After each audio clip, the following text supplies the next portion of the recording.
Hello everybody, I'm Mischevous. Welcome to my first UHC tips and tricks. In this series I'm just going to show you how to do stuff awesomely. This episode we're going to be talking about the nether, how to get there quickly, not take a lot of damage, find fortresses, and just get back safely with potions. This is intended mostly for the UHC scenario, but obviously any other vanilla Minecraft it will work for as well. So the first thing you want to look at is your first day on the surface. There's a lot of things that you're going to want to get, although not all of it is necessary. The first thing you're going to want to look for is getting 24 sand. The reason for this is it's ideal for dropping down in the nether to allow you to get down places as you cannot water bucket down. So if you're at a huge cliff and you can't get down, sand is going to help you just place it straight down and mine it down. And gravel will turn into flint eventually, especially if the host has flint rates up, so sand is ideal. You're also going to want to eventually smelt your sand into glass to make potions. You're going to want to get on the first day and not have to worry about getting later. Another thing you're going to want to get is a decent amount of wood. 10 to 20 logs is usually good enough depending on how much you use. I would not recommend using torches in your caves before you go, if you can help it, as it just slows you down. In this demonstration I will be though, so you can actually see. Obviously, if your monitor isn't bright enough and you can't see, you're going to need to torch anyway. Another thing that you're going to want to get is obviously some food. However, if you do run out of food once you're in the nether, you can get mushroom soup. And it's a pretty good reusable food source, so as long as you at least have enough food to get into the nether, that is enough. Another thing you're going to want to get is preferably at least 4 sugarcane, 3 to make a book, because enchants are obviously something else you're going to be wanting to get, as well as 1 to turn into sugar for speed pots. At least 1 set of speed pots is preferable. To go with the sugarcane for paper, you're going to want to also get leather, obviously again, so you can get enchantments. Those are 2 good things. I usually only get 1 leather while going to the nether, as it is just the quickest and I don't waste my time getting much more. You're also going to actually want to have a sufficient amount of cobble just for placing blocks, getting out of portal traps, and making spare stone picks if you run into trouble. Obviously you're also going to need 1 flint, so you can make the flint and steel to light your portal. If you're absolutely rushing to the nether, you're only going to need 4 iron, 3 for a bucket and 1 for the flint and steel. If you want full iron armor plus a sword plus the bucket and flint and steel, you'll need 30 iron. Now depending on how scared you are of PvP, I do recommend smelting your iron in the nether if you are getting full iron armor. One thing you're going to want to look for is the lava pool, obviously. Surface lava pools are an option, but I much prefer going underground so that your portal isn't visible on the surface. That way you don't have much trouble with your portal getting trapped, camped, coming out on the surface and immediately dying to other players, as well as the fact that it's less inconspicuous just building another portal on the surface. So what I like to do is just staircase 2x1, or if I'm feeling ballsy, even just dig straight down. And try and find a lava pool at Y11. Obviously the randomly spawning lava pools at all Y levels will work, but aren't as good to count on, as lava pools are always going to spawn at Y11. You may find some precious materials, gold and diamond. Those are always good to get, so get an iron pick and mine them. And if you do find at least 3 diamonds, I recommend making a diamond pick for more digging, faster digging, and the capability of getting obsidian if you find extra diamonds in the nether fortress. And getting the obsidian before you go into the nether is also very useful. There's a very handy technique you can use to build portals if you don't already know.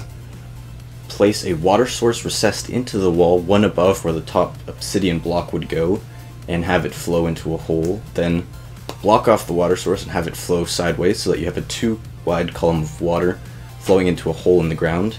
You can then easily place the obsidian all around, reclaim your water bucket, and light it and go through.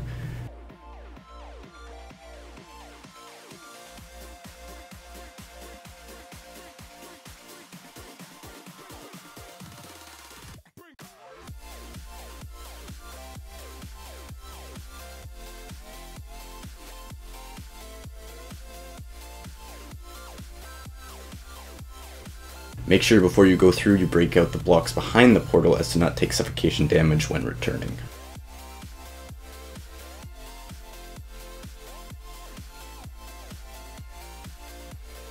Alright, so a lot of hosts actually allow portal trapping and camping, and why shouldn't they?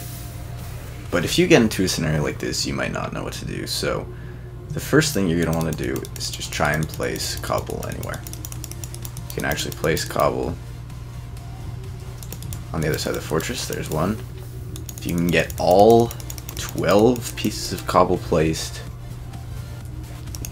then you can get out. Now once you get one piece of cobble placed on the bottom or middle, you can actually push up against it without having to worry. And then you're going to need to jump to place that one, and jump to place that one. Now that you have one side safe, you're going to want to work on getting it more safe. You just want to break the blocks, place lots of blocks. You're not at risk of getting on fire as long as you stay in the portal. Once that happens, you've escaped the portal trap. Now you're going to want to dig down and under. Once you get out under like this, you're just going to want to mine straight forward until you're far enough away from the portal. And then go up and pillar, and you are safe. Now let's say you're going through the nether and you just can't get the blocks to place, or you manage to, or you're just not willing to risk, you know, letting yourself on fire. A fairly risk-free way of doing it is go to the very edge, press up against it, aim your mouse cursor at the other block to stand in that you're not standing in, quickly lava it, then relight it, and you will go back through, and it's pretty foolproof, although you will not end up in the nether as you originally intended. Now once you're out of the portal, you have three options. The first one is to trap the portal. Whether or not it was trapped originally doesn't really matter. You can trap it simply by placing 2 lava buckets on top 2 middle blocks. You can also disable the nether portal, which is my personal favorite, so that others do not come through the same portal, and thus you have a lower chance of players finding you. Or you can simply leave the portal lit, which in my opinion is the least best, I guess just the worst option of the three, as it's quite simple to do either two. The only reason I would do that is if I don't have a lava bucket and I'm not willing to go get one. Another thing that is very useful is simply screenshot the coordinates of the portal so you know where your portal is when you want to come back to it. Alright, so once you have your portal disabled or trapped or left regularly and you have your cord screenshotted, the next thing you're going to want to do is look for a fortress. Now, if you know how nether fortresses spawn, you know how to find them. A very simplified version is that they spawn on the north-south axis, and to find them you're going to want to head west or east, as if you try and go north or south and you're not on another fortress spawning axis, you could easily get caught just never finding a fortress, except for in your far peripherals. Obviously, boosting render distance as much as you can helps a lot, although it will toll on your FPS. You can obviously stray north or south. You don't have to go straight east or west, but as you can see, east is a dead end, so I'm going to go west. And it is usually preferable to avoid huge lava lakes like this if you can, obviously for safety reasons, and it's usually quicker. But for the most part, you're going to want to try and go east-west. Now once you're in the nether fortress, your goal is obviously chests, and then more importantly nether wart and blaze rods. Every fortress can naturally spawn blazes, and almost every one has a blaze spawner, so I wouldn't worry about getting the blazes first. You can if you want, but what I prefer to do is get the nether wart first to ensure the fortress actually has one.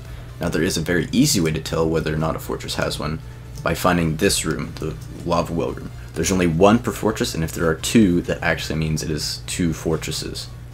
The way you know is if this way leads into open rooms, there's nether wart, and there's chests. If this is like this, and it's a complete wall, there are no chests and there's no nether wart, meaning there's absolutely no nether wart. If it does not lead to an enclosed area, there's no nether wart and no chests. Simple as that. That's the easiest way you can tell whether or not a fortress has it at first glance. Just due to generation, that's how things work. Now, the way I like to explore nether fortress is every time I find a dead end, block it off like this. That way I can't get lost. So everything will always lead back to this room, and once I find a path that does not lead to anything useful, block it off. You can see there's nether wart, there's chests, gold's fun times. And yeah, that way you also maximize finding your chests. Burn those. And yep, so once I've looted that, block that off, even though might as well. Got that, get that.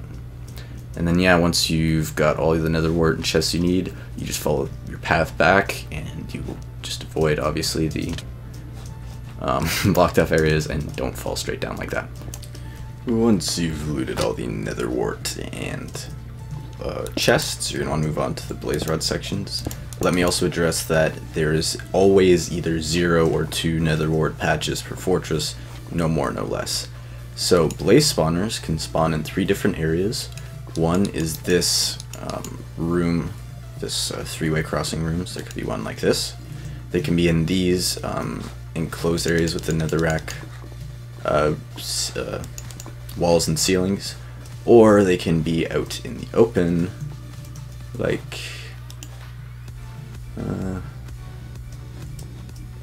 I guess like that, sort of. The best one, in my opinion, to farms are the indoor ones, like in these type of rooms. But if you want to easily rush a more open blaze spawner, all you have to do is run on it and spam blocks. They're usually not fast enough to hit you. I don't have any amazing blaze farming technique, but at least not one I've been able to master. I know Zenith is a pretty good one, so you know, if you want to check out his channel or something, I don't know, MPMG's a scrub, so don't trust his blaze farming techniques. Your last step in the nether, which could also be your first depending on where you spawn and what order you decide to do stuff in, is getting glowstone if tier 2 is on. If tier 2 is not on, there's no point in getting glowstone. I will go over brewing in a bit, so you will know what stuff does what if you don't know how potions work. But I usually like to get 20-ish glowstone. More is fine. Less is not a huge deal either. You can deal without some tier 2 potions. And then you're going to want to use your quartz from your screenshot to get back to your portal and go through. If it's trapped on the overworld side, you can pretty much do the same thing as coming in, except water buckets are also useful, so yeah, just don't place water buckets in the portal, as it could break the portal and cause the lava to flow on you and screw you over. Finally, once you're safe and sound in the overworld, you're gonna want to brew your potions. If you don't know how potions work, these are the potion ingredients. Also, I've forgotten, but golden carrots. So 3 water bottles you're going to put in the brewing stand every time. Then you're always going to want to do netherwort to turn them into awkward potions. Then you're going to want to use one of these ingredients and one of these ingredients. The fermented spider eye can go in either tier for different things. I'm going to turn my mob sounds off really quick, like that works. Okay, magma cream can be crafted with either a blaze powder and a slime ball, or gotten by killing magma cubes. Spider eyes can be got from killing witches or spiders. Gas tiers can only be got from random starter items or flower power games like that, if it's ultra hardcore. If it's not UHC, you get them by killing ghasts. Sugar you get from sugar cane, blaze powder you get from blaze rods. Glistering melon takes a gold block and a melon in UHC. If it's not UHC, it takes 8 gold nuggets and a melon. Fermented spider eye is crafted with a spider eye, a sugar, and a brown mushroom. Golden carrot is a carrot surrounded by 8 gold ingots in UHC. If it's not UHC, it's a carrot surrounded by 8 gold nuggets. Gunpowder from creepers and ghasts. Glowstone from the glowstone blocks or witches. Redstone from redstone ore or witches. Magma cream will make a fire-resistant potion. Spider eye will make a poison potion. Gas tier will make regeneration. Sugar will make speed. Blaze powder will make strength. Glistering melon will make health. Fermented spider eye will make weakness, or used to corrupt the potion effect. And golden carrot will make night vision. Gunpowder will make it a splash potion. Glowstone dust will make it a tier 2 potion. And redstone will increase the potion's duration. Now let's talk about the fermented spider eye for a second. And what does it mean by corrupting a potion effect? Generally, it reverses the potion effect or turns it into something else. It will turn a fire resistance or speed into slowness. It will turn a night vision potion into a invisibility potion, as well as it will turn a health or poison potion into a harming potion. It has other effects, but most of those are not really relevant to UHC, as well as things like pufferfish. For water breathing, not incredibly relevant to UHC. But that's about it. One useful tip as well is if you're making poison potions, make sure you use redstone and not glowstone. You would think tier 2 poison is better, but longer duration poison is better because you need to hit people directly pretty much with a splash potion of tier 2 poison to make it do that much ticks of poison, whereas the increased duration poison will essentially last long enough to get them half a heart if you splash it fairly close to them. That's about it. You're gonna want to look up the potion stuff on the wiki or memorize this stuff if you want to know how to brew, and if you already know how to brew, good for you. Thanks for watching. That's about it. If you have any questions, leave it in the comments, and hopefully I'll continue this series or something. So yeah.